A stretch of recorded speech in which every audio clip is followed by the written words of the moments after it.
சிம்ம ராசியில் பிறந்தவங்களுக்கு ஜூலை மாதத்துடைய 2வது வாரமான ஜூலை மாதம் 12ஆம் தேதியிலிருந்து ஜூலை மாதம் 18ஆம் தேதி வரை கோட்சார ரீதியாக வரக்கூடிய கிரக அமைப்புகளால் சிம்ம ராசியில் பிறந்தவங்களுக்கு எந்த மாதிரியான மாற்றங்கள் வரப்போகுதுன்றது பற்றி தான் ஆதாரபூர்வமாக வேதகால முறையில் துல்லியமாக இந்த பதிவில் நம்ம பார்க்க போகிறோம்.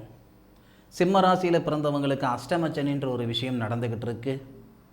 அந்த தருணத்தில் ஏற்படக்கூடிய கோட்சார கிரக அமைப்புகள் சாதகமாக இருக்குது.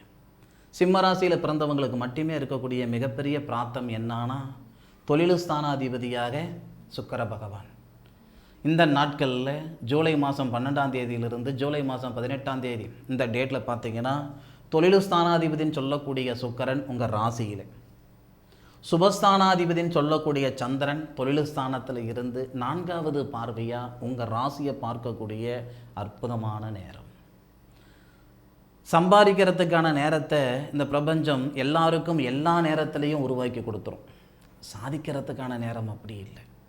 ஒவ்வொருத்தருக்கும் ஒவ்வொரு தருணத்தில் நாம் செய்த பாவ புண்ணியத்தின் அடிப்படையில் தான் சாதிக்கிறதுக்கு உண்டான வாய்ப்பை இந்த பிரபஞ்சம் உருவாக்கி தரும். எல்லாருக்கும் தெரிஞ்ச ஒரு விஷயம்.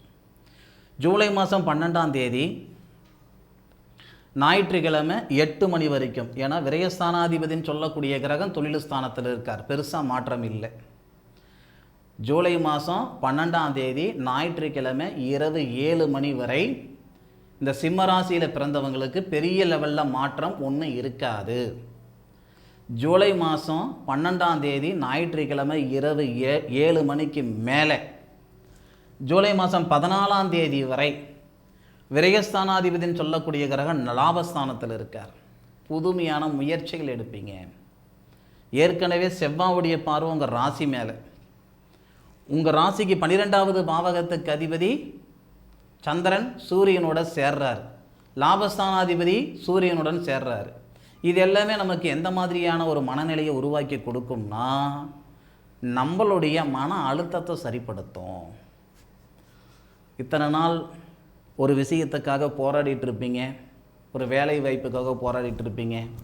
நான் ஒரு மிஷின் வாழ்க்கை வாழ்ந்துக்கிட்டு இருக்கிறேனுங்க, உங்ககிட்ட சொல்கிறதுக்கு என்ன, நெருப்பில் நிற்கிற மாதிரி நின்றுக்கிட்டு இருக்கிறேனுங்கன்னு சொல்லக்கூடிய சிம்ம ராசியில் பிறந்தவங்களுக்கு ஜூலை மாதம் 12ஆம் தேதி ராத்திரி 7 மணிக்கு நடக்கக்கூடிய ஒரு நிகழ்வு ஜூலை மாதம் 14ஆம் தேதி சாயந்தரம் 6:50க்குள்ளார உங்களுடைய சங்கடங்கள் நீங்கி சந்தோஷம் பிறக்கக்கூடிய வாய்ப்புகளை இந்த பிரபஞ்சம் தரப்போகுது. மாற்றுகிறது இல்லை, மிஸ் பண்ணிடாதீங்க. லாபஸ்தானாதிபதியோட உங்கள் ராசிநாதன் சேர்ந்து புதன் ஆதித்ய யோகம் இந்த சிம்ம ராசியில் பிறந்தவங்களுக்கு இது எப்போ வரைக்கும் நடக்குதுன்னா ஜூலை 17ஆம் தேதி வரைக்கும் நடக்குது. ஜூலை மாதம் 12ஆம் தேதியில் ஆரம்பிக்கக்கூடியது ஜூலை 17ஆம் தேதி வரை. நல்லது நடக்கலையே அப்படின்ற ஆதங்கம் வேண்டாம். நிச்சயமாக நல்லது நடக்குன்ற ஒரு சந்தோஷத்தில் இருங்க. இந்த வார நாட்களில் நடக்கக்கூடிய நிகழ்வு கண்டிப்பாக நல்லது செய்யும், மாற்றுகிறது இல்லை. அதே மாதிரி இந்த சிம்ம ராசியில் பிறந்தவங்களுக்கு ஜூலை மாதம் 14ஆம் தேதி சாயந்தரம் 6:50 ஜூலை மாதம் 18ஆம் தேதி ராத்திரி 8 மணி வரைக்கும் விரயஸ்தானாதிபதி விரயஸ்தானத்துக்கே வராரு. இந்த இடத்துல எழுதியிருக்கேன் பாருங்கள். இது எதுக்காக எழுதியிருக்கிறேன் அப்படின்னா நீங்கள் தெரிஞ்சுக்கணுன்றதுக்காக தான். ஜூலை 14ஆம் தேதி 6:50 ஜூலை 16ஆம் தேதி 8 மணி வரைக்கும் சந்திரன் மிதுன கடகத்துக்கு வந்துடுவார். அப்போ அந்த கடகத்துக்கு வராரு அப்படின்னா எப்படி சொல்கிறதுனா, விரயஸ்தானாதிபதி விரயஸ்தானத்தில் வர்றதுனால விரய செலவுகள் செய்யறதுக்கான வாய்ப்புகள் உண்டு. ஜூலை 14ஆம் தேதி சாயந்தரம் 6:50 16ஆம் தேதி 8 மணி வரைக்கும் கடகத்தில் சந்திரன், விரயஸ்தானத்தில் சந்திரன். இந்த நிகழ்வு ஒரு மண்ணை உருவாக்கிக்கிறதுக்கோ இல்லை இருக்கிற வீடு ஆல்ட்ரேஷன் செஞ்சுக்கிறதுக்கோ விரய செலவுகள் வந்துடும். ஜாக்கிரதையாக இல்லைன்னா மருத்துவ செலவுகள் கொடுத்துரும். என்ன சாமி இப்படி சொல்கிறீங்க அப்படின்னா, ஏன்னா நமக்கு ஏற்கனவே குரு 12ல் இருக்கார். தனகாரகன் சொல்லக்கூடிய குரு 12ல் இருக்கார். நம்ம ராசியாதிபதி அந்த நேரத்தில் 12ல் மறைஞ்சு போயிடுவார். 17ஆம் தேதி மறைஞ்சு போயிடுவார். அப்போ மறைவு ஸ்தானாதிபதி அதே இடத்துல. அப்போ குருவும் சந்திரன் மறைவு ஸ்தானாதிபதி, அதாவது விரயஸ்தானாதிபதினு சொல்லக்கூடிய சந்திரனும் உங்கள் ராசியாதிபதி சூரியனும் எல்லாம் ஒரே பாவகத்தில் 17ஆம் தேதி நான் உங்களுக்கு பலன் எப்பத்துலேருந்து 14ஆம் தேதியிலிருந்து 18ஆம் தேதி வரைக்கும் நடக்குதுன்னு சொல்லியிருக்கேன்.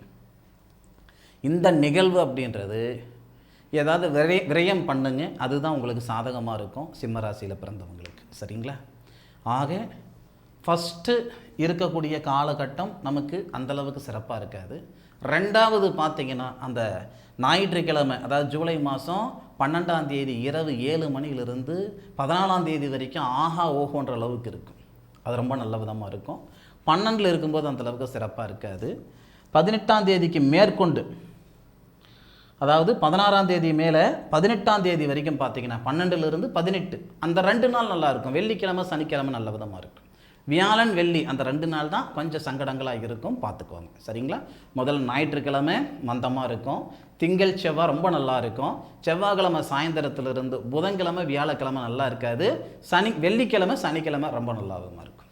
சரியா? சிம்ம ராசியில் பிறந்தவங்களுக்கு நல்ல ஒரு நேர காலங்கள் தான். சாதகம் எந்த அளவுக்கு இருக்குதோ அதே அளவுக்கு பாதகம் இருக்குது. பார்த்து நிதானமாக சூதானமாக செயல்படுங்க. மீண்டும் அடுத்த ஒரு அற்புதமான தருணத்தில் சிம்ம ராசியில் பிறந்த சொந்தங்களை சந்திக்கும் வரை உங்களிடமிருந்து விடைபெறுவது உங்கள் வீட்டு ஜோதிட நண்பனான மா. காளிதாஸ் மணிகண்டன். திருச்சிற்றம்பலம். வாழ்க வையகம், வாழ்க வளமுடன்.